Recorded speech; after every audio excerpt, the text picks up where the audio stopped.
On va y aller maintenant avec le sujet principal. Une vignette qui aide les gens qui sont sourds ou malentendantes à faire du vélo. Oui, Explique. oui, donc c'est un projet qui est sur le point d'être lancé, à Audition Québec. Pour mettre un petit peu en contexte, dans le fond, là, sur, comment le projet est arrivé, sur notre table, c'est ma collègue Sarah Anne qui a apporté l'idée. Elle recevait beaucoup de demandes par courriel, sur des moyens de s'identifier à vélo. Il y a aussi plusieurs personnes qui nous ont partagé une photo qui circulait, l'été dernier sur les réseaux sociaux d'une fillette qui avait sur son vélo une plaque de l'oreille barrée. De notre côté, on a fait des recherches et on a réalisé que c'est pas un produit qui existait au Québec et ni même au Canada. Donc, on a décidé de pousser un petit peu la réflexion plus loin et l'été dernier, on a fait un sondage auprès de la communauté pour essayer de mesurer l'intérêt et le besoin d'un produit comme ça. Alors, on a eu des résultats très concluants. Il y a 69 des répondants qui nous ont affirmé qu'ils faisaient plus de vélo en raison de leur surdité ou qui étaient craintifs. On a eu plusieurs, témoignages de personnes qui ont des craintes ou qui ont vécu des mauvaises expériences et qui ont décidé de ne plus faire de vélo, mais qu'avec une plaque à vélo, ils seraient ouverts à recommencer. Juste une parenthèse. Tu parlais de l'oreille avec de l'oreille barrée. Oui, J'ai fait une petite recherche rapide là, sur Internet, puis ceux qui nous écoutaient en vidéo, on vous montre de quoi a l'air l'oreille. Dans le fond, c'est comme une espèce de ligne large avec vraiment une forme d'oreille qui sépare cette ligne-là.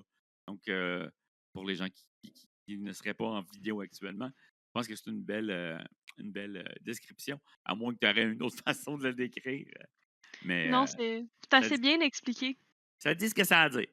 Exactement, puis merci, tu me devances un petit peu dans ce sujet-là parce que notre sondage nous a aussi révélé qu'il y a certaines personnes qui ne savent même pas qu'est-ce que ce pictogramme universel veut dire. Donc, ça a poussé notre réflexion un petit peu plus loin aussi sur le sujet. Donc, comme je disais un petit peu plus tôt, on a reçu beaucoup de témoignages, de personnes et il y en a un qui m'a marqué particulièrement et je voulais le partager aujourd'hui.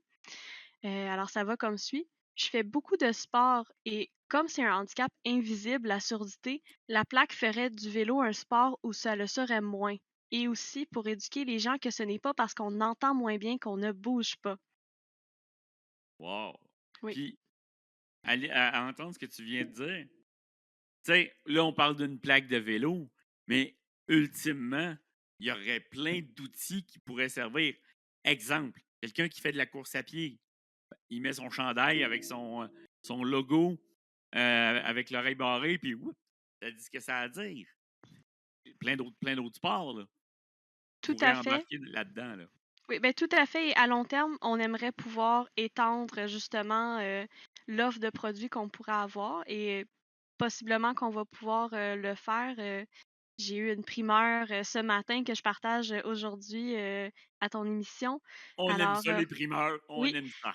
donc on est très heureux, de pouvoir annoncer que notre caisse, donc la caisse Desjardins du centre nord de Montréal, soutient notre projet de plaque à vélo et aussi donc ça va ouvrir des portes pour justement ce projet-ci, mais aussi à long terme essayer d'étendre ce projet-là. Ça veut dire quoi soutenir dans le sens où c'est quoi, ils Donc vont payer pour faire les plaques ou comment ça va se il offre un dérouler? soutien financier, dans le fond, pour le développement de la campagne, qui se OK. traduit, oui, par des plaques, à vélo du pictogramme de l'oreille barrée qui vont être disponibles en vente sur notre site web, accompagné aussi d'un dépliant qu'on a développé avec de l'information supplémentaire sur la sécurité à vélo, pour essayer vraiment, d'offrir un éventail, d'options pour, assurer une meilleure sécurité pour tous à vélo.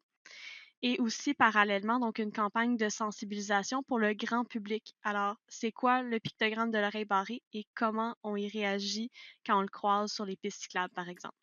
Est-ce que vous avez fait un genre de vox pop, on va dire, pour demander aux gens: «Hey, si je te montre cette image-là, est-ce que tu sais c'est quoi?» Est-ce que c'est le genre de choses que vous avez faites? C'est pas quelque chose qu'on a fait, je vais t'avouer. Par contre, c'est intéressant et justement, cet été, je vais faire le tour de la province. Je vais me promener dans des événements de vélo pour parler de la plaque, la vendre, mais aussi pour sensibiliser les autres cyclistes. C'est quoi le pictogramme de l'oreille barrée et cetera et On n'a pas de modèle Vox Pop de prévu à l'heure actuelle, mais on a des autocollants avec un code QR qui vont pouvoir être distribués aux participants pour qu'ils puissent aller chercher de l'information additionnelle sur notre site web. Je te prends peut-être un peu de cours, mais à côté de toi, là, dans tes papiers, tes affaires, est-ce que tu as est-ce qu'on peut voir l'image? Est-ce que tu as l'image de ce que sera la vignette en question? J'ai, la première ébauche, donc qui n'est pas la version finale, mais j'ai quand même un exemple de ce à quoi ressemblera en environ OK. la plaque. Ouais, ben Donc je vois. Ben, vas-y, décris-la à voir. oui, donc elle va être un petit peu plus grande que ça, donc on a fait plusieurs tests de grandeur. Il va y avoir dans la version finale, il y a des trous en haut et sur les côtés pour s'adapter aux différents types de vélos. Bien sûr, on y a ajouté notre logo qui n'est pas présent sur, sur l'ébauche, mais ça va être, une plaque très bien visible, facile à installer Ouais, et puis qui va mettre, vraiment de l'avant le pictogramme de l'oreille barrée, donc l'oreille traversée d'une barre. le contraste est bon aussi, vert et blanc, on le voit quand même de loin pour les Oui. gens parce que des fois, on le voit dans certaines pistes cyclables, les gens vont très, très vite en vélo. Donc, avec une couleur comme ça, avec des couleurs comme celle-là, ça va être, c'est très, très facile, facile à voir. Oui, tout à fait. On voulait s'assurer que justement, il y avait un bon contraste et que ça attirait l'œil parce que justement, avec la vitesse, que ce soit à vélo ou des automobilistes qui croisent le vélo, c'est une fraction de seconde le temps de réaction souvent, alors il faut que ce soit quelque chose qu'on voit immédiatement. Mhm. Puis, bon, là, ce projet-là, oui, en réalité, il est provincial. Puis, bon, mais comment les gens qui sont à Gaspé, par exemple, au Saguenay, ou peu importe, auront accès? C'est par l'achat via votre site Internet, c'est ça? Oui, exactement. Donc, on a une boutique en ligne. Dans les prochaines semaines, on va rendre la plaque disponible pour l'achat. Avec la livraison, donc ils peuvent recevoir pendant au plus une semaine, là, si je me trompe pas, là, leurs produits. Et ils vont pouvoir en avoir partout à travers la province. Et comme je disais, de mon côté, je vais quand même me déplacer dans différentes régions du Québec pour Mhm. participer à des événements. Pour les gens qui voudraient te rencontrer, puis bon, aller plus loin dans la discussion, puis comprendre peut-être un peu mieux, euh, c'est que tu vas être dans quelle période de l'été, que vous avez déjà établi un, euh, un calendrier quelconque, ou c'est encore à venir de ce côté-là? On n'a pas toutes les confirmations. Par contre, je peux déjà dire que ce dimanche 1er juin, je vais être autour de l'île de Montréal, organisé par Vélo Québec. Alors, je vais avoir un kiosque à la ligne d'arrivée. Je vais attendre les cyclistes pour leur parler avec enthousiasme de notre plaque et de notre campagne de sensibilisation. Au mois d'août, j'ai également un événement prévu à Gatineau, donc la Ride 100% féminin. OK. Si je me souviens bien de la date, c'est le 17 août. Donc je vais être dans ce Ça sera coin-là. vérifié, oui. Hem, ensuite, dans les régions de Drummondville et Québec, il y a également des événements prévus, au mois de juin et au mois d'août. Alors, c'est en discussion avec Vélo Québec qui organise beaucoup d'événements, à travers la province. Donc, on essaie de se rendre disponible un petit peu dans différentes régions pour, rejoindre un maximum de personnes. Donc, en fait, les deux meilleures façons s'informer pour voir cette plaque-là et te rencontrer, c'est vraiment le site d'Audition Québec et le site de Vélo Québec, où j'imagine que dans les deux cas, toute l'information sera disponible.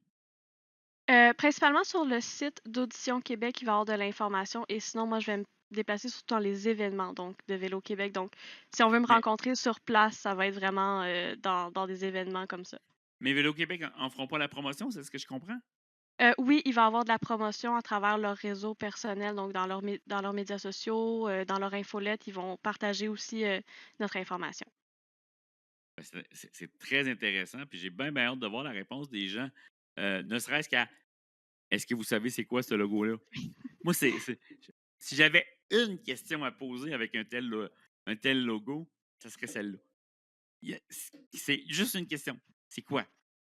Puis est-ce que vous le connaissez? Est-ce que vous l'avez déjà vu? Est-ce que vous avez, à la limite aussi, des personnes sourdes ou malentendantes dans votre entourage? Euh, Parce que, comme on le disait tout à l'heure avec Manon Massé, avoir quelqu'un qui a une surdité complète ou, bon, variable, c'est pas toujours facile. faut répéter, il faut. Tu sais, puis ça peut devenir frustrant pour la personne qui répète 3, 4, 5 fois la même phrase aussi. Fait que c'est très, très bien comme initiative. Ma chère Laurence, est-ce que tu avais autre chose à mentionner ou sinon parce que malheureusement, on est pas mal rendu à la fin de l'émission. Ben, je veux te remercier, Michel, de m'avoir accordé du temps aujourd'hui. Puis je suis très contente de pouvoir contribuer et parler d'un aussi beau projet qui assure plus d'accessibilité sur les pistes cyclables. Et comme Manon Mancé mentionnait tout à l'heure, de l'accessibilité à différents outils pour être pleinement intégré dans la société. Ça passe aussi par des actions comme ça, je pense, et on est très heureux de pouvoir faire ça. Euh, Malheureusement, Stéphanie, on n'a plus le temps parce qu'elle demande est-ce qu'on peut parler des comportements que les autres devraient avoir pour aider les cyclistes sourds ou malentendants en 15 secondes. Sur notre site web, il y a une page avec des conseils là-dessus. Stéphanie, t'es répondu. Merci beaucoup, Laurence. On se Merci reparle. beaucoup. Bye bye. C'est donc Laurence Durocher qui est venue nous parler d'une monstrueuse de belle initiative d'Audition Québec.